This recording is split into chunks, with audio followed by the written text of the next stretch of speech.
Hi everyone, welcome to all of you. आज 3 जनवरी है। 3 जनवरी को पूरे सोशल मीडिया में आप देख रहे होंगे कि एक महिला है, प्यारी सी चंदन लगाई हुई है, सिंदूर की हुई है, घूंघट तो नहीं है पर पल्ला सिर पे है। ये कोई आम महिला नहीं है, वो हमारी शिक्षक माता हैं। कहने का तात्पर्य है सावित्री बाई फूले, जिनकी अपनी एक पहचान है। लोग गलती से उन्हें उनके पति के माध्यम से जोड़ के देखते हैं, ये एक गलत बात है। लेकिन उनकी अपनी जो पर्सनैलिटी है, उसके पीछे उनके निर्माण का भाव उनके पति के अंदर था। चलिए हम बात कर रहे हैं सावित्री बाई फूले का। ध्यान देंगे, सावित्री बाई फूले का जन्म 3 जनवरी 1831 को हुआ और 10 मार्च 1897 को वो हमारे बीच नहीं रही। उन्हें कहा जाता है भारतीय इतिहास में पहली महिला दलित शिक्षिका यानी शिक्षक। तो first depressed class female teacher she was Savitribai Phule. बहुत जगह लिखा होता है पहली महिला शिक्षक, दलित शब्द नहीं होता। दोनों बातें ठीक है, चलने दीजिए, बात समझिए। इनकी शादी 16 वर्ष की उम्र में ज्योतिराव गोविंदराव बाबा फूले से हुई।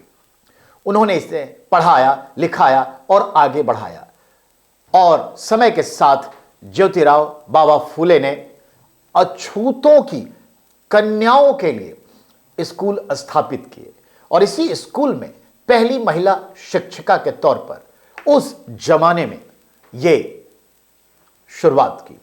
और याद रखेंगे, ज्योतिराव गोविंदराव बाबा फूले ने 1873 में पुणे में सत्यशोधक समाज की स्थापना की, जिसके माध्यम से वो ब्राह्मणवाद के खिलाफ काम किया, यानी ब्राह्मणिज्म के जो आडंबर होते हैं उसके खिलाफ काम किया। जातिवाद जो होता है कास्टिज्म, उसके खिलाफ काम किया, यानी समाज को सुधारने का पूरा प्रयास किया।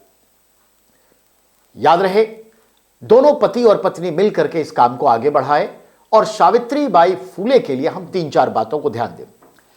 मराठा कवयित्री भी थी, ये समाज सुधारिका भी थी और हमारी शिक्षक भी थी। याद रहे, उन्होंने पुस्तकें भी लिखी। सवाल यह भी है कि सावित्री बाई फूले को मराठी कविता का अग्रदूत भी कहा जाता है, मराठी कविता का अग्रदूत भी। इन्होंने महिलाओं से जुड़े संगठन की भी स्थापना की। कुल मिलाके कहने का तात्पर्य यह है कि इन्हें पहली महिला शिक्षक भारतीय संदर्भ में माना गया है। सावित्रीबाई फूले के जो पति हैं ज्योतिराव गोविंदराव बाबा फूले, वो अंबेडकर के गुरु रह चुके हैं। अंबेडकर के गुरु रह चुके हैं, ये ध्यान में रखिएगा। कैसा गुरु? पॉलिटिकल सोशल रिफॉर्म्स के पॉइंट ऑफ व्यू से उन्होंने उन्हें अपना गुरु माना है।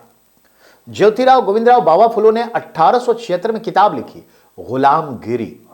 इस किताब को उन्होंने अमेरिका के नागरिकों को डेडिकेट किया है, समर्पित किया है। किताब में लिखा है कि यह पुस्तक अमेरिका के नागरिकों को समर्पित है, क्योंकि 1864 में अब्राहम लिंकन ने वहां पे एक बड़ा काम किया, गुलामी की प्रथा को समाप्त किया। उसी के संदर्भ में इन्होंने किताब लिखी, गुलामगिरी।